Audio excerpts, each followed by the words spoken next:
What's up, everybody? Welcome back to another episode of Let's Talk. Today, I'm joined with a good friend of mine, Dilan Bosch. How are you, man? And tell us a little bit about yourself. Well, hey everyone. God bless. I want to start by saying thank you, Richard, for inviting me on this program. Thank you for allowing me to be here on your Let's Talk. I love your project, and I'm just glad to be a part of it. So I know God is doing something amazing with your project. So that being said, well, for those who don't know me, my name is Dilan Bosch. I live here in Orlando, Florida, 20 years old. As far as what I do, I was just telling my friend Richard that I'm so busy in a lot of things. I'm pre-med, so go to college here at UCF. Thanks to God, I'm serving as a youth leader in my local congregation, so I'm busy with the church there. On the side, I'm also a realtor, so I'm also working in that sense with my family in the real estate, and then I'm also making music on the side. So those four things kind of occupy my time, and so finding time also to pray, read the Word, that's all in my schedule. So that's pretty much who I am right now. Just busy on what I need to do so far. I know that, like you mentioned, you're in the youth committee. I have been able to see some of the projects you guys do. I know you guys go to parks and do evangelisms. You talk to people, you pray for them. You do all these, I'm sure you do other things that I'm not aware of as well. I just want to know, you are 20 years old, like you mentioned, how did that passion start for you? Middle school, high school, I went to church, and, I was active in church, but it was never really personal. It was really never intimate. It was one of those things where it's you go to an event or you go to service and you cry to God, oh, I'm gonna do better. God, I give you my life. I promise I'm gonna be better. And then you just keep living the same way. So it was I was going through that cycle, and you don't even realize that you go through that cycle. And so then there was a period of time in my church when we were doing 5 a.m. prayers, and it was only a few amount of people that would go. And in the beginning, I didn't really want to go. And that kind of goes with what I was saying about not really being that intimate and everything. So in the beginning, I didn't really appreciate the prayer and alone time with God. I wasn't praying. So my mom, she actually forced me to go. She was like, "No, get up." And I was like, "Oh my gosh!" In the morning, literally, I would be like, "Oh my goodness, this is all right." So go up, pray, da da da. So I started doing that for a couple of months, but then there came a time where I wanted to go, and it slowly changed into that where I was like. My mom would ask me, "Are you gonna go to prayer?" I'm like, "Yeah, I'm gonna go." So a couple months went by, and this one moment happened where I went to 5 a.m. prayer, just another Tuesday, and I like to listen to instrumental music. So the song that I was listening to at the time, it was "Above all power, above all kings." So it talks about God's sacrifice on the cross, and when I was praying, for some reason, I just started meditating and really thinking about how God's sacrifice on the cross and the amount of weight and value that action carries with it. And I started thinking wow, God did so much for me. Jesus went through so much pain for me. It was a moment where I was real with myself and real with God. And I was yo, I'm bugging. I'm over here living such a basic average life, and it's how am I gonna give God the least when God gave the most? Serving in the youth committee, what has been some challenges that you have noticed that youth are going through in this day that makes it a bit of a challenge, and maybe what do you think needs to be done in order to maybe help them get out of certain situations? Leading by example, that's such an important thing as well. Everybody has their eyes on you when you're the leader or when you're in any committee. People are always watching you, so your testimony does speak volumes, and that's what the Bible says. Tu nombre vale más que oro de plata. Your name is worth more than money. And it's really true, because people nowadays, they don't appreciate hypocrisy. People don't like hypocrites. People, they're what they want to, if they're looking up to somebody, it's because they know that person really is living what they're saying. So those are little things that I've learned over the past tenure that I've been under leadership. I like how you mentioned the whole thing with hypocrisy. I think especially nowadays, you look at certain movements that happen sometimes in the mainstream of you'll hear people of with a certain type of like spotlight, like actors or directors who get in trouble over things that they said 5 or 6 years ago, and how it different, how like, hey, that sounds different than what your message is now. So who are you? Who is the real you? So I think you definitely are onto something there. With I think this generation definitely does not want to see you saying one thing and being something else, because you could lose all credibility.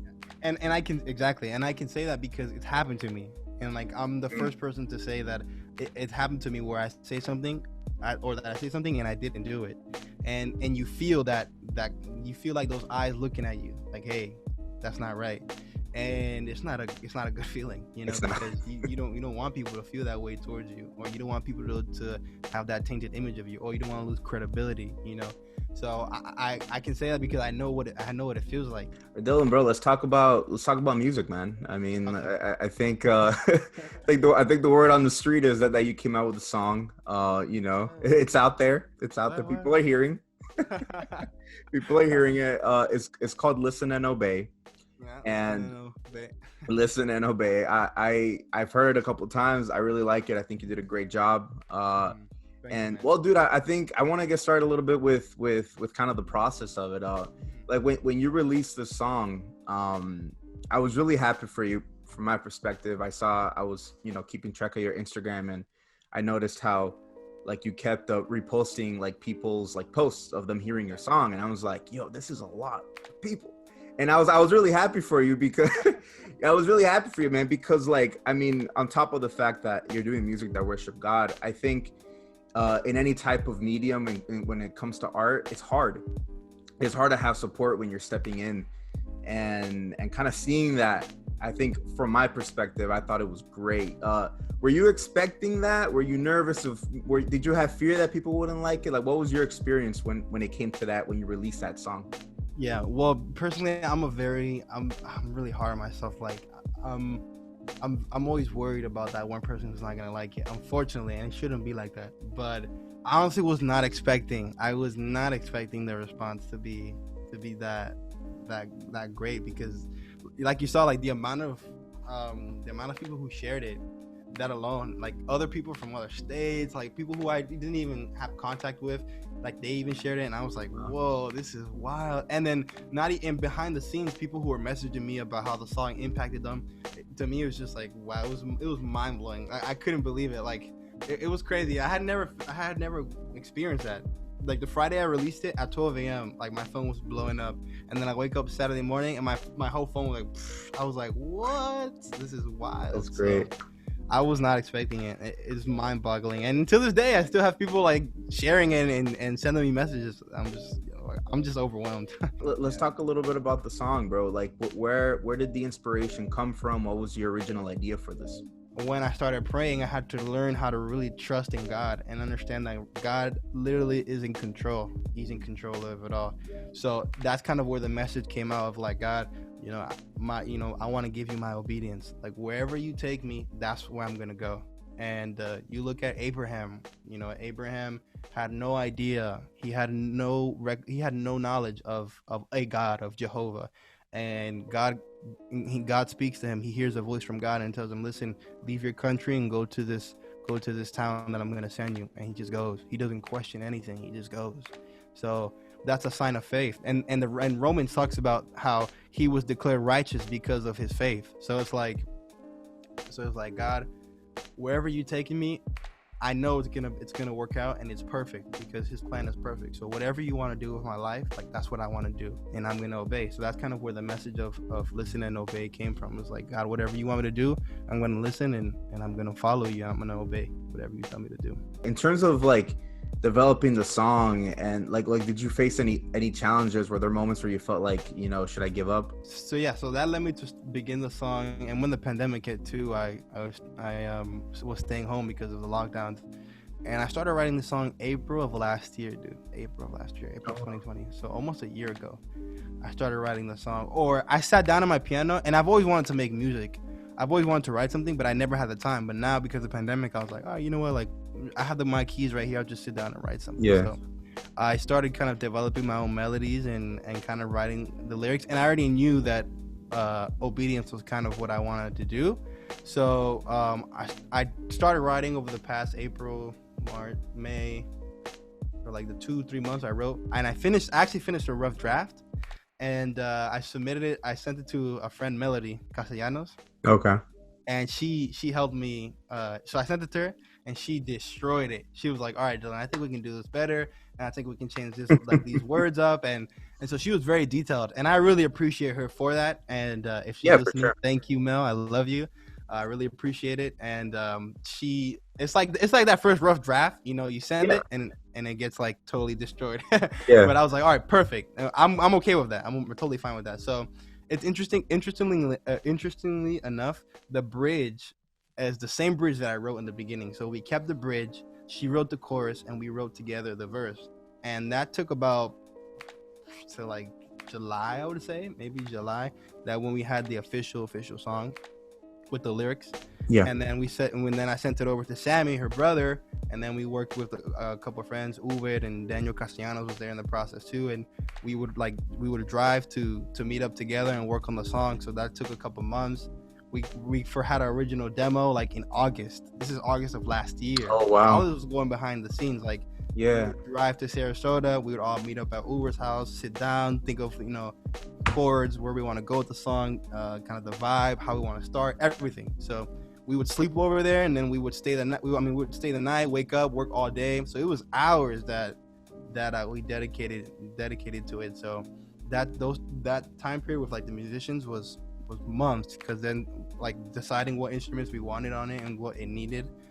Sammy, like he knew a couple of friends, and we had to go to them for them to record their parts, and all of that took months literally, because I wasn't rushing anything as well. Yeah. So I wasn't trying to push, I wasn't giving a deadline.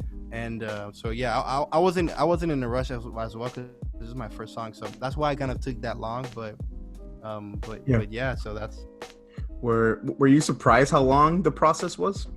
I was surprised. I was kind of worried, because I was like, man, I don't know if I'm doing well. Nobody really knew about the idea, but in my heart, I'm like, man, am I taking too long? Like, I kind of just want to release it. And it came to a point where it was like November, and I was like, man, I think I'm gonna release it in December. And I spoke to my vocal coach, and I asked her for advice, and she was like, Dylan, whatever you do not release your song in December, because it's Christmas time. Everybody's listening to Christmas music. She was like, listen, Dylan, nobody releases music in the fourth quarter, because everyone's doing Christmas music and everybody wants to hear Christmas. So I was like, that's facts. I didn't even think about that. So when it was November, I was like, well, it's gonna be pushed to like January, February. And so yeah, I was kind of like, well, I can't really do anything, so I just had to just be patient. For those that don't know, they could hear your song on Spotify, iTunes, anywhere else. Yeah, so it's on my IG, on my Instagram. It's my Instagram is Dilan Bosch. And on my bio, I have a link tree there to all the platforms. It's on Apple Music, it's on Spotify, it's on Tidal, Deezer, Amazon Music. I don't even know people who use Amazon Music, but I guess some people use it. I still put it on there. It's on iTunes to pre-order. I mean to purchase now. So yeah, it's on a lot of platforms. So.